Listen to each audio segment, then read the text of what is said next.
halos kalahati nito, kaya pala siya makapal, habang pinapakita niya kanina sa briefing, kalahati po nitong mga to ay mga blankong papel.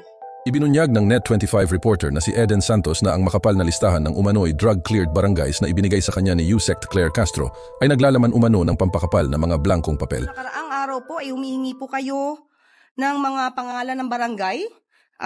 Napakarami po at hindi ko po ito mababasa sa inyo. Mauubos po ang araw natin kung babasahin ko sa inyo bawat isa.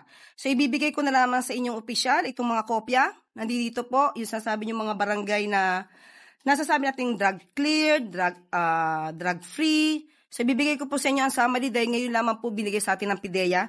Hawak na natin ngayon yung listahan ng mga pangalan ng drug-cleared na mga barangay nationwide ayon sa Presidential Communications Office o PCO sa pamamagitan ni Undersecretary Claire Castro. So tiningnan natin yung mga listahan.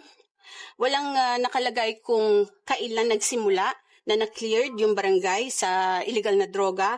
Nakalagay lamang ay as of June 2025.